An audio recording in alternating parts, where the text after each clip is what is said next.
Il est difficile de verser un liquide d'une tasse car l'air et le liquide ont tendance à s'écouler le long de sa surface.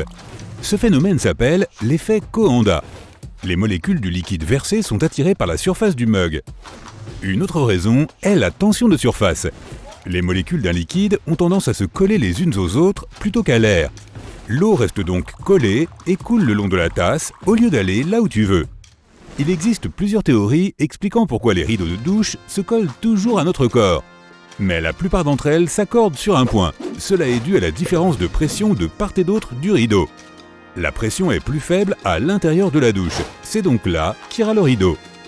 Les bateaux ont des fenêtres rondes appelées hublots, car grâce à cette forme, les fenêtres sont plus résistantes que si elles étaient rectangulaires. Sur une fenêtre rectangulaire, la pression est concentrée dans les coins, ce qui en fait des points faibles. Avec une forme circulaire, la pression est répartie uniformément et la fenêtre est plus résistante. C'est important pour les bateaux car ils sont soumis à des contraintes constantes dues au soleil, aux vagues et à l'eau de pluie. Quand les mouches frottent leurs pattes l'une contre l'autre, c'est qu'elles les nettoient. Elles ont de petits poils sur tout le corps qui leur permettent de mieux sentir leur nourriture. Elles doivent donc garder leurs poils propres tout le temps. C'est pourquoi elles frottent leurs pattes l'une contre l'autre dès qu'elles en ont l'occasion. Tu as dû remarquer que les objets mouillés devenaient plus sombres. C'est parce que la lumière rebondit sur eux et atteint tes yeux.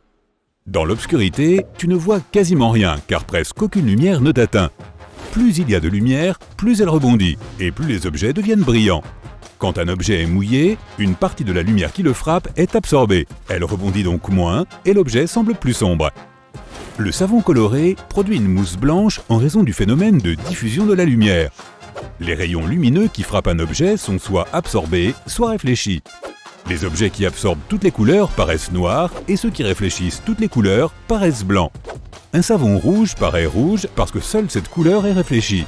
Mais la mousse est constituée de nombreuses petites bulles qui diffusent la lumière dans toutes les directions. C'est pourquoi la mousse paraît blanche. Cela explique les différentes couleurs d'yeux. Cette couleur est déterminée par la quantité de pigments présents dans ton iris. S'il a beaucoup de pigments bruns, tes yeux sont marrons. S'il n'en a pas, tes yeux paraissent bleus, car ils diffusent la lumière de telle sorte que davantage de lumière bleue est renvoyée vers l'extérieur. C'est pour ceci que le ciel et la mer sont bleus. Certaines personnes se font piquer par les moustiques plus souvent que d'autres. Ceci s'explique par deux facteurs.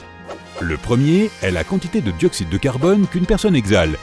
Les personnes qui en émettent davantage, car elles respirent plus, sont plus attirantes pour les moustiques. Le deuxième facteur pourrait être notre groupe sanguin. Les scientifiques affirment que les personnes de groupe O semblent plus attirantes pour les moustiques. La sueur et les températures corporelles élevées peuvent également attirer ces troubles faits. Détail intéressant, seules les femelles moustiques piquent les humains. Elles obtiennent ainsi les protéines nécessaires pour pondre leurs œufs. Le rire est généralement contagieux. Les scientifiques ont découvert que les gens étaient généralement plus sensibles émotionnellement aux sons positifs qu'aux sons négatifs. C'est pourquoi lorsque tu entends quelqu'un rire, tu as tendance à répondre de la même manière. De plus, le rire renforce les liens entre les gens. C'est pourquoi ils peuvent inconsciemment vouloir rire ensemble. Il est assez difficile de sourire naturellement sur les photos. Quand tu souris parce que tu es sincèrement heureux, les muscles de ta bouche ne sont pas les seuls à travailler. Tu souris aussi avec les yeux.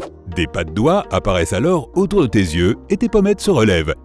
Mais quand tu te forces à sourire, tu n'utilises pas tous les muscles nécessaires.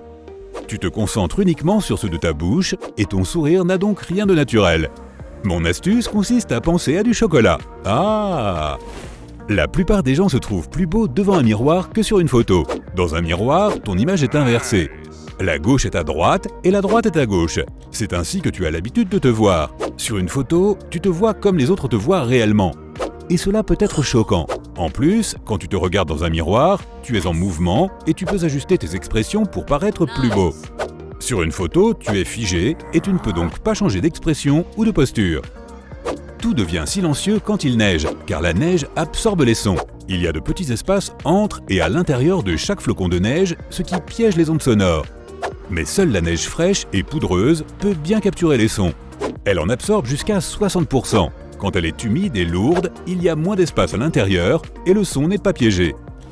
Le temps passe plus vite quand tu dors, car à ce moment, tu n'es tout simplement pas conscient. Tu es complètement absorbé par ce que tu fais et tu ne remarques pas l'écoulement du temps.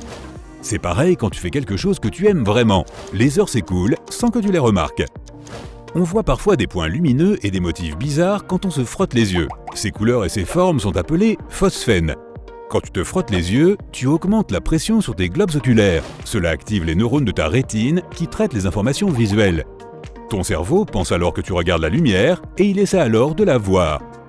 Il est difficile de remarquer ses propres fautes de frappe car on ne lit pas vraiment chaque mot et chaque lettre. Au contraire, quand tu lis, tu déchiffres le sens de ce qui est écrit. C'est plus difficile quand tu te relis toi-même car tu sais déjà de quoi il s'agit. C'est pourquoi tu te concentres moins sur ton propre texte que des personnes qui le lisent pour la première fois. Les robots peuvent cocher la case « Je ne suis pas un robot ». En fait, ce que Google observe, c'est la façon dont on le fait. Si c'est un humain qui le fait, il lui faudra un certain temps pour cocher chaque case. Il fera également un certain mouvement avec la souris. En général, on commence par la bouger, puis on clique.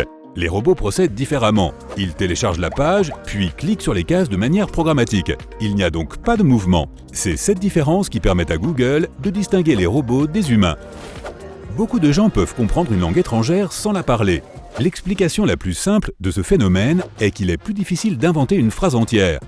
La compréhension est plus facile car il suffit de reconnaître juste quelques mots et le sens devient clair. Imaginons que quelqu'un dise « Il y a du soleil aujourd'hui, sortons faire une balade ». En comprenant les mots « soleil »,« sortir » et « balade », tu peux facilement les associer et comprendre ce que veut dire cette personne. Mais si tu dois dire cette phrase, tu devras trouver plus que ces 3 mots, ce qui est beaucoup plus difficile à faire. Les ballons font un bruit fort lorsqu'ils éclatent parce que l'air à l'intérieur est comprimé par une pression plus élevée que l'air à l'extérieur. C'est pourquoi les ballons se dilatent. L'air veut sortir, mais le ballon le retient à l'intérieur. La pression augmente alors et quand il éclate, le ballon libère toute la pression d'un coup, produisant une onde de pression qui crée une détonation.